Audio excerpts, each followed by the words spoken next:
أعوذ بالله السميع العليم من الشيطان الرجيم من همزه ونفخه ونفثه. بسم الله الرحمن الرحيم. الحمد لله رب العالمين والصلاة والسلام الحمد لله رب العالمين والصلاة والسلام على رسولنا محمد وعلى آله وصحبه ومن والاه. السلام عليكم ورحمة الله وبركاته. Today we are going to read this. We're going to go into our third session. Sister Tara, do you remember what I was going to talk about last time that we didn't get to? There was something that I was going to say. It's learned helplessness. Oh yes, the experiment. Okay, so let me go over the experiment really quick. And this sort of aligns with what we're going to talk about today, right? So the experiment, the way they did it is that they took a bunch of dogs and they split them into 3 groups. And then they had one group that had a collar on their necks. And actually the first group was the one that sort of, they had nothing on, they were just in a cage. And they would be allowed to go to a different cage, for example, right? And I might be kind of sort of like messing up the details slightly, but the general concept still remains the same, right? So the idea was that there's 3 groups of people. One of them is a control group, and that has nothing, no reaction, nothing and stuff, and nothing is happening to them. So this is a control group, right? There was another group that was being shocked, and the way it was being shocked, it had a collar on its neck, and it was shocked. Okay, the first group is just sitting there. The second group has a collar that's getting shocked, that is getting shocked via, but then it also has this like lever or something like that you can press, and if it presses it, then the shock stops. Okay, so the second group has some sort of control in terms of stopping the shock that they was feeling. The third group was a group of people, a group of dogs that, not people, dogs. So a group of dogs that had a collar on their neck, but they couldn't stop the shock, and they had to wait. And their collars were connected to the collars in the second group. And the second group, if they pressed the lever, then I don't know if you. So they pressed the lever, and the shock would stop for the second group. But then it would simultaneously also stop for the third group. So for the second group, they had some control over it. So they felt like if they pressed it, it would stop. So they had some control. Third group, they would get shocked just like the second group, but they didn't have any lever to press and stuff, so they would just have to pretty much like wait, and suddenly the shock would stop. And so for them it was like, well, no matter what we do, it's not going to stop. It's just going to randomly decide to stop by itself. That's third group. Second group has control. First group has nothing going on. Third group has connection to second in the sense of the electric shock, but the third group shock only stops if the second group presses the lever, right? So the third group sort of feels like no matter what I do, I'm always going to be shocked until the shock decides to stop itself, right? So that's 3 groups. So what they did was they trained them like this in a way, and I'm using the word train very loosely here. So they sort of like conditioned them, let's say, in this way. The second set of experiments that they did is they put them in a cage, and they had sort of like a small barrier, or like a little something like there was 2 sides to it, but there was like you had to go from one side to the other, but you had to sort of like walk over something or whatever, right? So that was the second set of experiments, and this is after they went through this conditioning. So as soon as they felt a shock, right, or as soon as they felt something, the first group of dogs goes across without any problem. They just kind of jump over and stuff, and they're good to go, right? The second group also goes over, and that's it. They're good to go now, right? Because they knew that they had some control over the situation. So they felt the shock. They realized that the shock stopped if they did something. So in this case, they moved, and so when they moved, obviously like they were good to go. The third group, on the other hand, just stuck there because they had learned helplessness, that no matter what I do, I'm always going to be stuck in the situation. So they sort of like just stayed there, like it's just a fact of life. It just took it, and that's it. So over here, in the first group, when they had no negative experiences, they naturally they had this intuitive, this drive that when they felt something negative, they did something about it. So that was naturally inside of them. The second group, they learned that if there's any adversary, negative, experience that they go through, they could do something about it and get out of that situation. The third group sort of understood in this way, misunderstood, right? That they've tried and they tried and they tried and they kept on failing. So therefore, no matter what they do, they're always going to be stuck in bad situations when they hit them. Okay. So this is what they started. The third group, the third group's situation or this mindset at the end of the day, they considered it like this, like the people that were doing this experiment. So when they were discussing this, they called this the learned helplessness. And this learned helplessness is the idea that they were trying to they were trying to extract lessons from for us as human beings. When we get into difficult situations, or when we're doing things the wrong way, for example, or in this case, if we were doing exact parallels, if we get into situations that are overwhelming for us and they're negative, and we kept on trying and trying and trying, and it didn't actually fix the situation, then what happens? We get stuck and we're like, you know what? I can't do this. Like, no matter what I do, nothing is going to work out the way that I want it to. It's sort of, okay? So this was the idea of learned helplessness. So again, three groups of people. The first one had the natural and this intuition, sort of, let's say, to just go and try to get themselves out of bad situations, right? The second one was the one that said, if I do something, I can get out of the situation. So they knew that they had certain control over the situation. The third one was pretty much, no matter what I do, I'm always going to fail, and like it's not going to work and stuff, right? So they sort of learned helplessness. This is a situation that's similar to elephants in the circus, right? Or lions or whatever. They sort of grow up in this environment where they're just like, sort of, let's say, tortured into submission, right? So if they don't do something, they know that they're going to get poked with sticks, or they're going to get electrocuted with those little sticks and stuff that zap them and everything, or like those little things and stuff, right?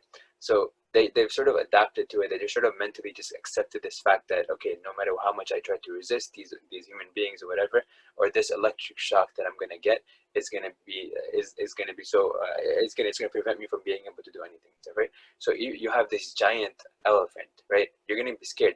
These elephants, just with their tusk, can like flip over a car, so that you can see how powerful that, like, the entire rest of the elephant would be if just not the tusk, like their nose thing, right? So it's strong enough to like lift the car over, right? So you can imagine the rest of the animal. So that animal compared to a human being, right? It's like, it's crazy to think that the animal is going to submit to a human being, but they've sort of become conditioned, and that's exactly what they do in circuses. Lions are likewise and stuff. They're scared of these shocks, so they're going to submit. So this is how they condition themselves.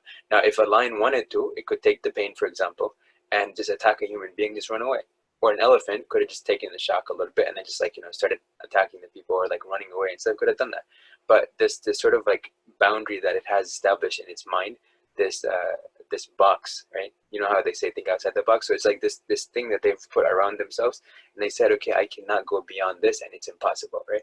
Or no matter what I do, I'm gonna be stuck. So like a little baby elephant was stuck in a cage and being zapped and stuff until it did what it was told, right? So it felt like I can't do anything now and stuff, and that was it. So this is what happens to human beings a lot of times when they try to do something, especially when they're doing the wrong thing, but they're thinking that that's the right thing. Then they keep on trying and trying, and they keep on failing, and they get frustrated and annoyed, and they become depressed, and they become going through these negative cycles downhill. And that is pretty much essentially where they feel like, no matter what I do, I'm not going to be able to get out of the situation. I just have to accept it, or I'll just accept my life as a failure. Or they start questioning, in the context of deen, they start questioning Allah subhanahu wa ta'ala. They might say, for example, well, I tried this and stuff, why is Allah not being merciful and stuff, and maybe Allah just wants bad things to happen to me and stuff. So they started blaming Allah subhanahu wa ta'ala and sort of having this negative mindset. But in reality, it was they themselves who didn't learn the capital T truths, and they assumed that their small T truths were capital T truths, and that somehow or another, like, the capital T truths were negative, right? Or that they were bad and harmful and stuff, right? So they didn't accept the fact that there was an alternative narrative, there was an alternative truth, there was a real truth compared to my limited perspective, limited experience, small T truths and stuff, right? So that's where conflicts happen. So in this case, this is what we were talking about last time, and that is capital T truths and small T truths. When we try to project our worldview of things, worldview is your set of experiences, your learning, and all that stuff combined together individually, right? That's your individual worldview, right? And that's the product of all that stuff, the experiences that you had, the interactions, the culture that you might have grown up in and stuff, the education that you had and stuff, right? All that shapes your way of thinking. That's your worldview, right? And there's this greater modern worldview, which is the consensus of human experience up until this point, And human experience also includes your desires, your whims and stuff, things like that. So, for example, the current modern worldview narrative is talking about it's focusing a lot on, for example, gender fluidity, gender dysphoria. It talks about homosexuality, bisexuality, and stuff as identities and stuff. Right? These are new concepts that weren't there in the past. Like nobody in the past would say that I am homosexual. That's it. They had desires and all that stuff or whatever, but they didn't necessarily identify themselves with that particular action. So in the Quran, for example, Allah subhanahu wa ta'ala mentions a group of people, and he talks about how these people, these are the people that did bad things and stuff, and so he uses pretty much, he calls them by the action, right? So he refers to them by that evil action, and that's it. So they've done it so many times, sort of like he started identifying themselves with it, right? Or like Allah subhanahu wa ta'ala is identifying them by it, right? So in this case, this new identity that they're talking about, they're using that as an identity, whereas before that it was just an action that they did. So for example, a person might be a Muslim, right? And the Muslim is the one that submits to Allah subhanahu wa ta'ala by definition, right? Islam means submission. Ya ayyuhalladhina amanu udkhulu fi silmi kaffa. Enter into submission completely, right? Don't follow the footsteps of shaitan. Now, in this case, if I submit on like an ongoing basis or the majority of the time and stuff, then I'm going to be known by that quality of submission. So Muslim, right? But if I do it sometimes, one time or another time or whatever, and that's it, then I'm not going to be known by that action itself, right? That's not going to become my identity. So understand that that this is the modern worldview, and the difference between Islamic worldview and modern worldview, for example, has these conflicts of capital T truths versus small t truths, right? So that society has this small t truth that it's sort of projecting as the capital T truth, but it's not. So there's usually going to be conflicts in there. Islamic worldview, we consider that as the capital T truth because it aligns with the way that Allah created everything, right? Whether in the physical sense or the emotional sense or whatever sense, right? The idea pretty much is that in every aspect of human existence, in every aspect of the creation, right, there are certain universal facts. For example, law of gravitation, right? We understand that there is gravity, right? In the beginning, when Isaac Newton proposed his theory, it was working for the small scope that they were working on. But then Einstein came in and he investigated more, he did more research on that stuff, and then he came up with the theory of relativity and so on. And so the idea was pretty much that when you're traveling at the speed of light, certain things change for you, right? When you travel fast enough, certain things change. For example, they call it time dilation, so time sort of slows down for you, right? And length contraction, your length sort of shortens, contracts a little bit, right? And so the idea was pretty much over here, also going deeper into that, the concept of gravity. And so now Newtonian mechanics were not really gonna, or they were working for a small aspect of reality, but then there was a bigger reality that was sort of discovered and realized that okay, what Newton was talking about is not exactly it's not the universal universal concept, right? And so that there's the differences if you go to different places and so on. So the idea in different contexts, I mean. So the idea is pretty much that the modern worldview sort of is continuously learning and kind of like trying to figure out and experimenting, whereas the Islamic worldview is fixed and it's sort of the capital. It is the capital T truth. And so sometimes our individual worldviews can be like a blend of both. If we're not really careful, and if we're extra not careful, then it might just be the modern worldview because we sort of adapted to whatever was around us, right? So the idea pretty much is trying to align yourself by changing your small T truths, or sort of adjusting and aligning them with the capital T truths to become happy, right? And that's what I'm going to talk about. In this case, Allah subhanahu wa ta'ala mentions, when it comes to capital T truths, right? Allah subhanahu wa ta'ala mentions in the Quran, Surah Hud, وَمَا مِن دَابَّةٍ فِي الْأَرْضِ إِلَّا عَلَى اللَّهِ رِزْقُهَا وَيَعْلَمُ مُسْتَقَرَّهَا وَمُسْتَوْدَعَهَا. That Allah subhanahu wa ta'ala, there is no moving creature on the face of the earth except Allah subhanahu wa ta'ala has provided, or except that its risk, its provision is due from Allah subhanahu wa ta'ala. And the risk is a very general concept, right? It includes your status, your honor, your wealth, your property, your kids, your education, your experiences, all of that is part of risk, right? So everything that you're sort of provided with, all the things, the hands that you've been dealt with, for example, right? This is risk. So Allah subhanahu wa ta'ala is the one who provides it. It's the rizq is due from Allah subhanahu wa ta'ala. So you can ask Allah subhanahu wa ta'ala when you're making dua that because the rizq is due from him, that he has to give you whatever and stuff. And that's part of like, what we already do. We ask Allah subhanahu wa ta'ala for our rizq and stuff, right? And he provides and stuff. Even before we ask, he was already providing it. But when we're in our mother's wombs and stuff, or even before that and stuff, right? Before we didn't even exist, Allah subhanahu wa ta'ala ensured that we would exist and so on. So the idea is that, right? But then it says, kullun fi kitabin mubin, that everything is mapped out in a clear book. Everything is in a clear book. And, at the end of Surah Al-Buruj, fi lawhin mahfuz, right?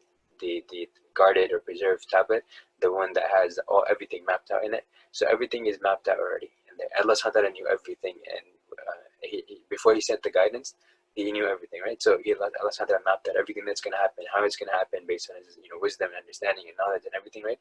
So he did that, and then he's actively enforcing that reality, right? So that's the reality that's there, and then that is the reality that's that's coming, that's happening. So he's making sure that reality goes forward as it's written down in the book.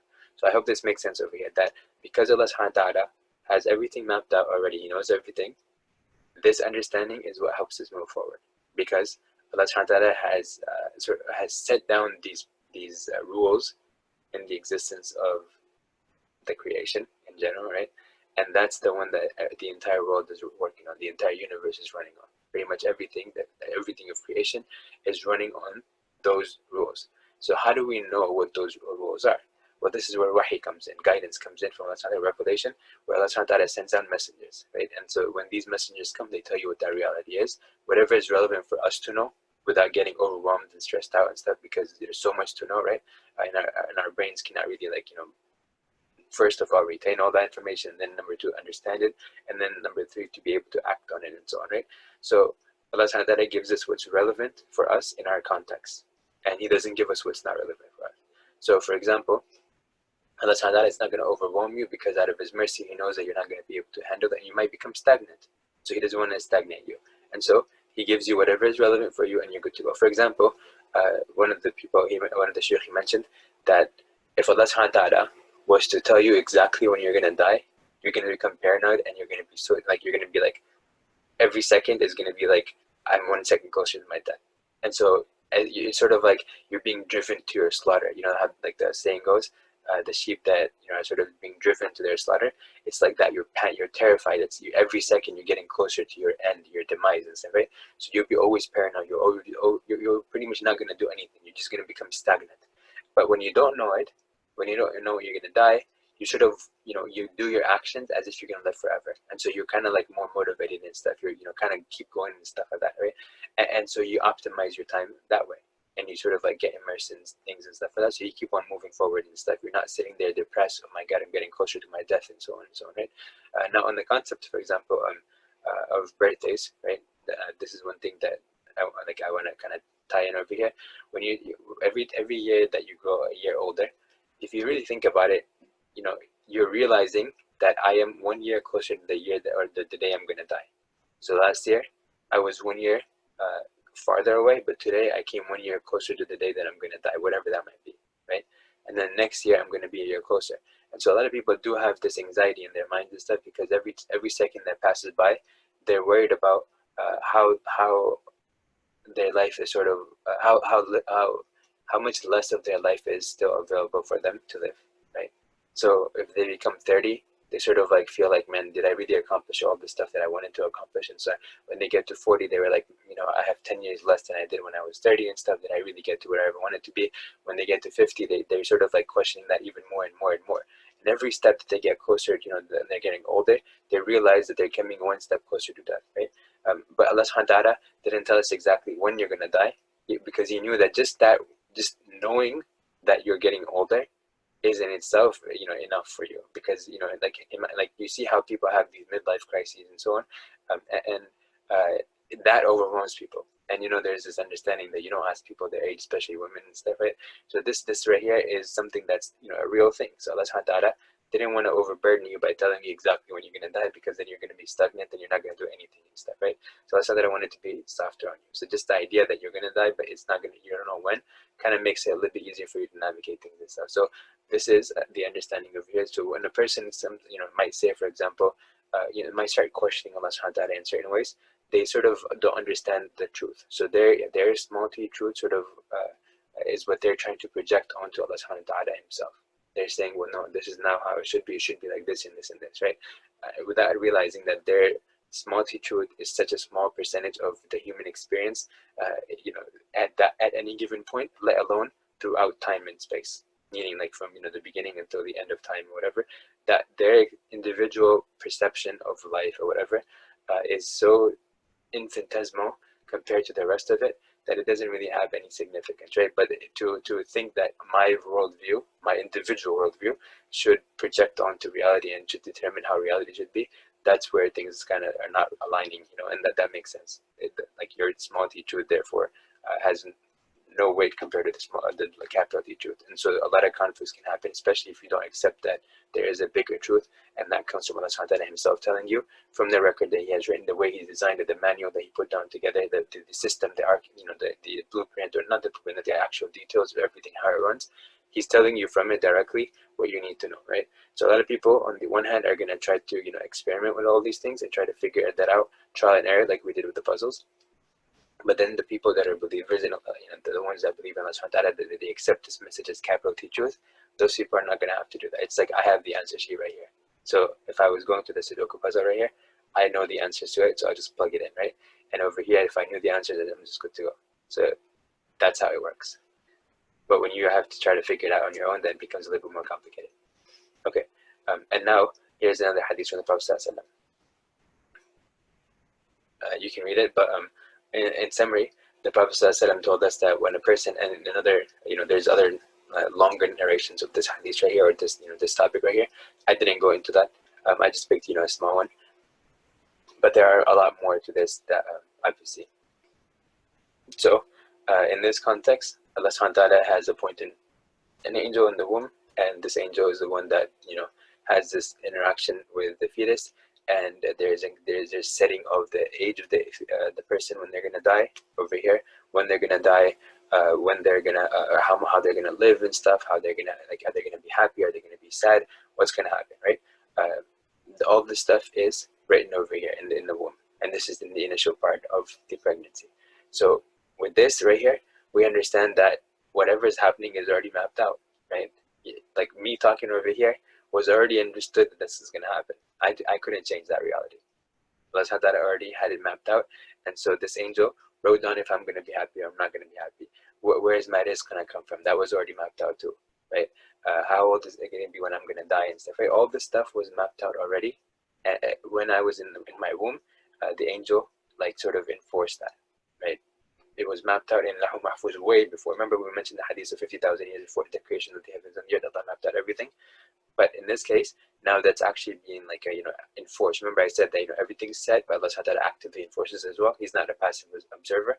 He's actively involved in the affairs of the entire universe and stuff, right? So when you make dua, he's actually there responding.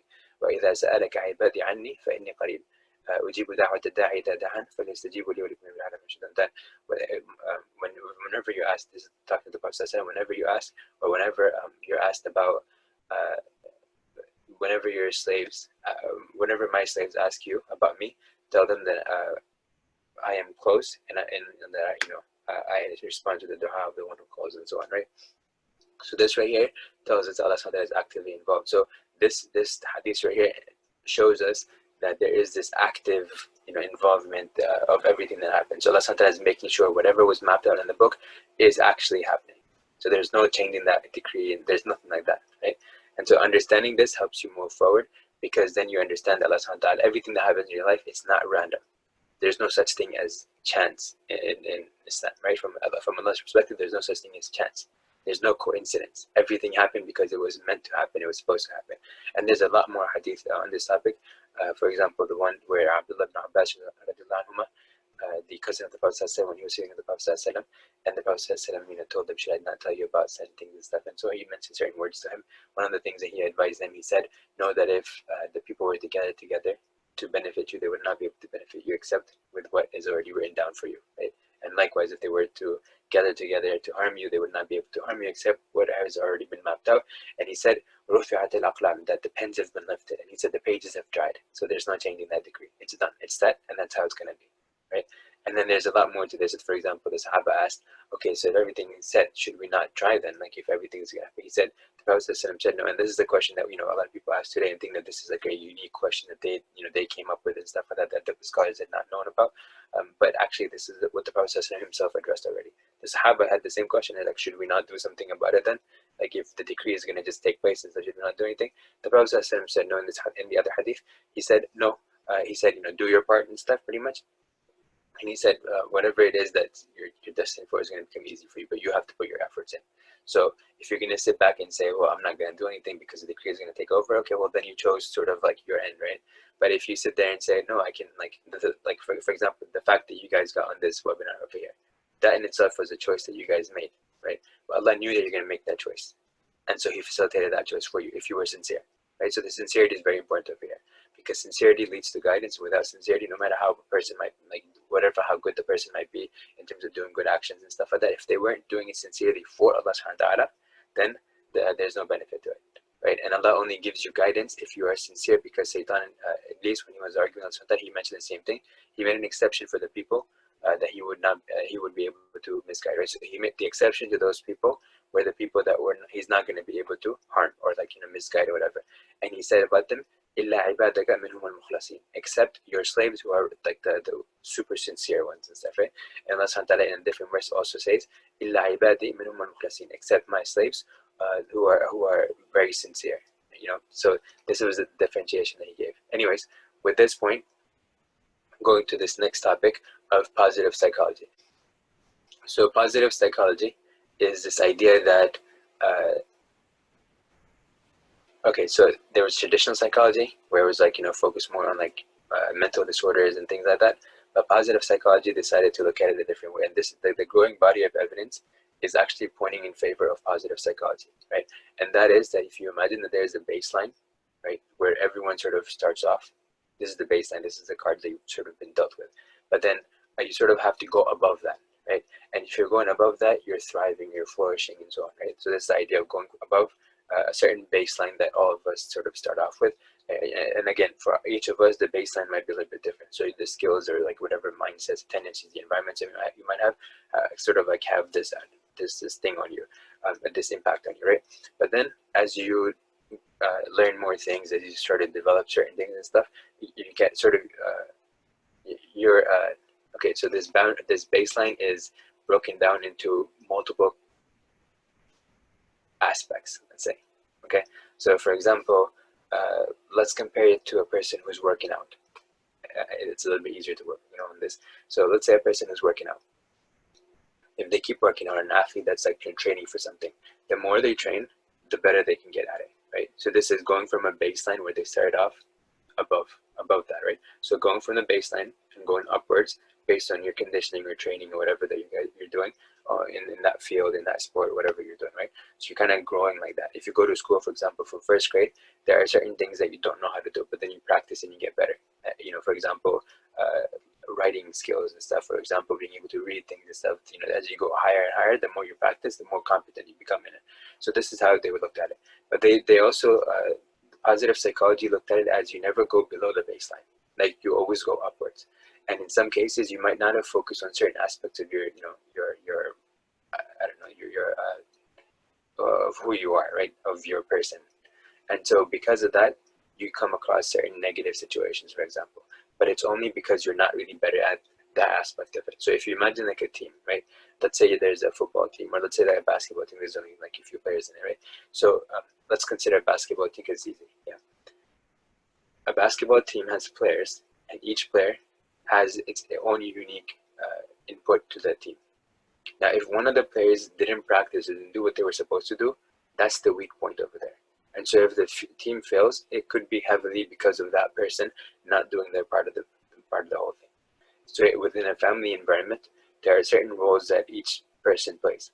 For example, there are certain roles a mother plays. There's a certain different role that a father might play. There's a certain different role that a child might play. There's different roles that might be played between siblings. So the idea is that if everyone is doing their part, then the environment becomes a lot better, because then you can move forward, right? But if there's a weaker link in any of them, then that's where things can sort of start coming in, from negative things can happen, right? So until that person or that that team player or whoever it is works on those things, they're sort of becoming the weaker link.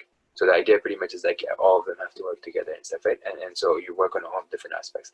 But it also gives you an understanding that when things are happening, you can sort of say, okay, I am not good in this, so let me work on myself in this aspect so then I can become better, and maybe this is going to solve the situation that I was stuck in.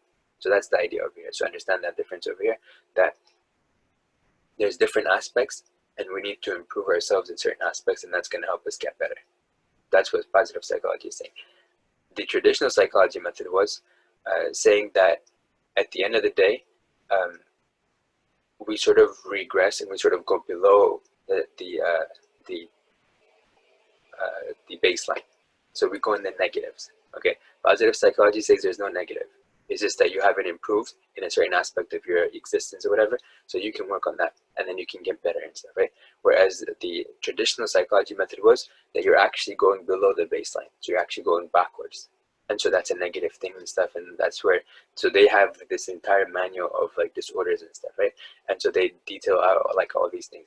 But when people started reframing it, and they said, wait, let's redefine it. There is no negative, and you don't go below baseline. You just start off at 0 and you go forward. There's no going backwards, right? But we're going to divide it into different aspects. So for example, working out, for example, helps you in building muscles, for example, right? Or it builds your endurance and stuff, or whatever else and stuff, right? So the idea pretty much is that if I'm not focusing on one aspect, then that's going to become my weak link. So I can work on it and I can fix other aspects of my life, so that I can overall become happier in whatever it is that I'm trying to do.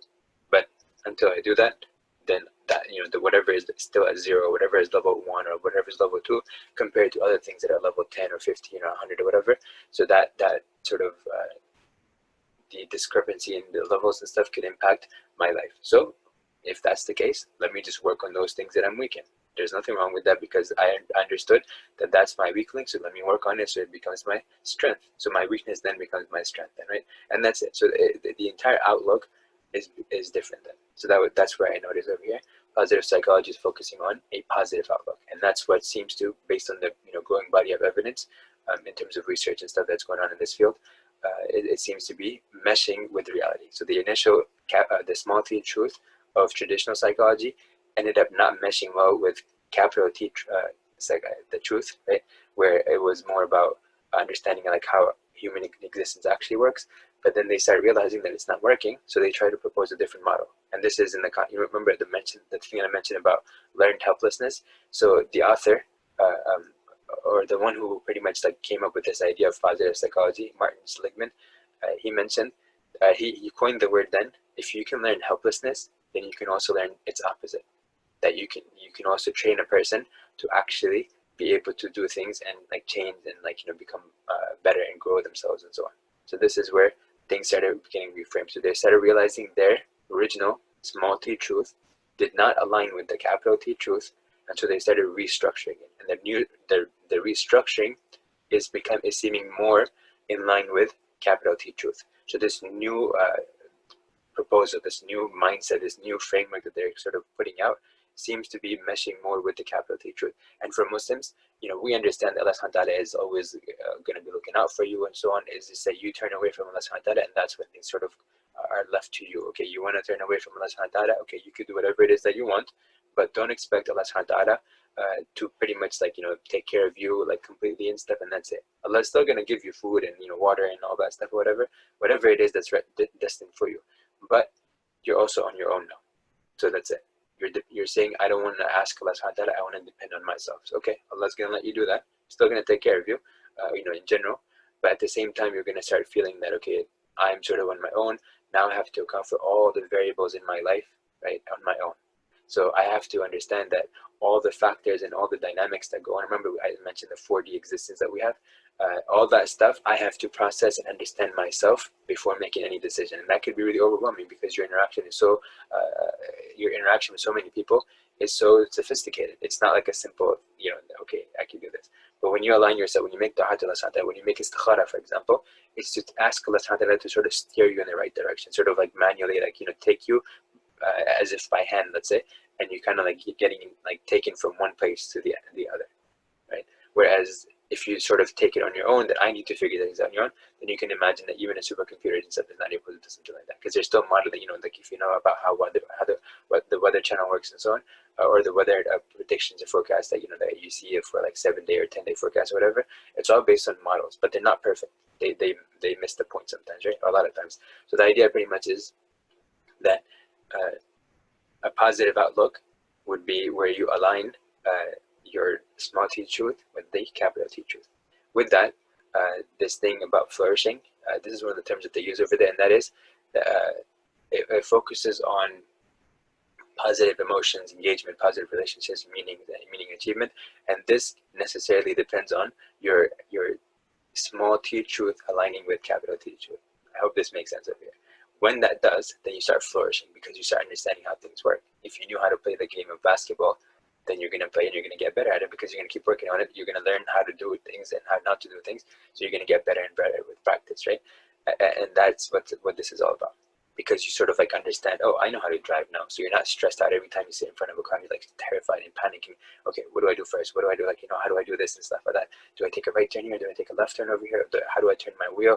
How do I like press the accelerator? Like, how do I move forward and stuff? How do I stop? Like all these things you're not thinking about, because sort of like got used to it. That's what it means by flourishing, because you sort of accepted the truth of how to drive, right? And you sort of adapted to it, and now it's working out for you. So you become happy. If you know how to interact with human beings, then you're good to go there. If you understand how to interact with life, whatever's around you and stuff, if you know how to go to the store and buy something and stuff like that, then that makes it easy for you, right? But imagine every time you had to go to the store and try to figure out where the milk section is, then you go to the milk section and then you're like, okay, what is this number saying over here? Okay, what is this price? How much is this? How much money how do I pay and stuff? If you had to figure that out every time, all over again, and every store that you go to, you have to figure it out all over again, that would be very complicated. But the reason it's not so overwhelming and frustrating is because you sort of accepted the reality of how things work, and then you go with it. So this is flourishing. And this is bringing back a slide that I mentioned before. Remember we talked about mastery, right? Having full command or understanding of a subject, like pretty much understanding how to do something. So this is that. If you align your small t truth with the capital T truth, you understand how to do things, and then you can move forward. And if you do move forward, you're going to be more motivated to continue doing things. If you don't align your small t truth with capital T truth, what's going to happen? You're going to become overwhelmed, frustrated, annoyed, potentially even get into depression and so on, right? And we want to avoid all those things. And that's why we're talking about making sure that you grow through struggles, because struggles can help you understand that maybe I'm not doing something that I'm supposed to. Maybe I need to align certain things a certain other way, right? But also, when you feel like you've succeeded in doing something, you've learned a lesson out of this experience, then you sort of grow as a person.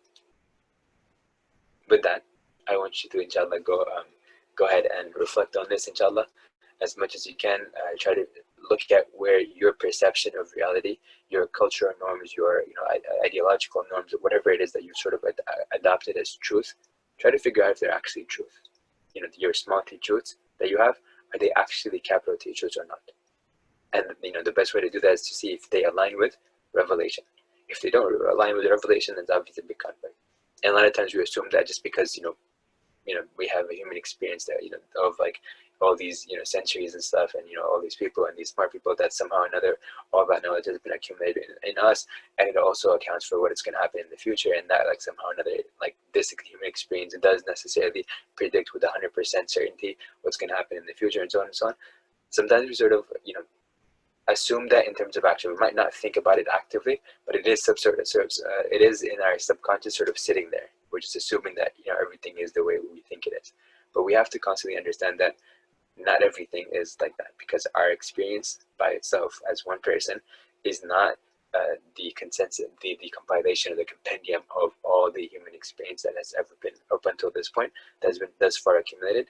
But it's also not accounting for things that are going to happen in the future and so on. And so I need to constantly come back to the wahi, to the revelation, and say, okay, what does Allah subhanahu wa ta'ala tell us? What is the reality looking like? What is the capital T truth in my situation? And if it's not something that I know, then this is where I make istikhara, right? And that's where Allah subhanahu wa ta'ala will guide you. So He will guide you towards the capital T truth of your existence. So I hope that makes sense. So start thinking about that, question yourself. Don't take anything for granted. Right now, one of the big things that's happening, it's big in the sense that it is a conspiracy and stuff, and so it can get spread really quickly. And this has been sort of one of the things that I've been trying to battle with in terms of the perception of people. There's this conspiracy that like there's COVID-19 is all like a big hoax, and like all these governments and all these like big corporations are sort of like out to get you and stuff, and they're trying to like control you and stuff. And so they've released this COVID-19, and like it's supposed to like, and they're like putting masks on and stuff like that as a way of like subjugating you and stuff, and like all these like things that are going on and stuff, right? And today there was apparently like this thing that was posted on YouTube. I think they were saying the Ghana, the Ghanaian people, right? So their president supposedly, and again, there's like obviously the audio is like completely different, so it's fake, right? And like he's saying that there was this like in 2010 there was this document that was released, and they had all plans and stuff like that, whatever else can all this. So somebody in the comments asked for the document. So the person who posted the video, he's like, okay, I'll send it. So he shares a link in there. So I go to the link. It's 50-page document, right? And it is by the Rockefeller Foundation, but it has nothing to do with what is being mentioned in the video. And supposedly the person was reading from the document. So I went to the document, it's not there. So this is this thing where it's like people are, are so susceptible to believing everything without questioning it. And so they fall into these traps of assuming that their small T truth is actually capital T truth, and they try to project it on everyone around them. And that's where conflicts happen, right? So you don't want that. You don't want that to happen. And so this is one of the things where sources of conflict in this context are you assuming that your small T truth or the things that you heard around from people are necessarily capital T truths. And so I want you to sort of start differentiating between what you've taken as truth and what actual truth is. Sometimes we have this perception, but I want you to break it down now. If you don't have some proof for why something is correct, that why something is capital T truth, don't take it as capital T truth. Question yourself. Be vulnerable to that, and it's okay, because it empowers you. Because every time you actually go search for proofs and evidences, you actually become stronger, because you actually hold on now to that truth Allah subhanahu wa ta'ala gave us, right? Or the reality, or the existence and so on. So Allah subhanahu wa ta'ala says, and I'll conclude with this, وَاعْتَصِمُوا بِحَبْلِ اللَّهِ جَمِيعًا وَلَا تَفَرَّقُوا. The hold to the rope of Allah subhanahu wa ta'ala together, and do not differentiate, do not break apart into sections or factions or whatever. With that, سبحانك اللهم وبحمدك أشهد أن لا إله إلا أنت أستغفرك وأتوب إليك. جزاكم الله خير.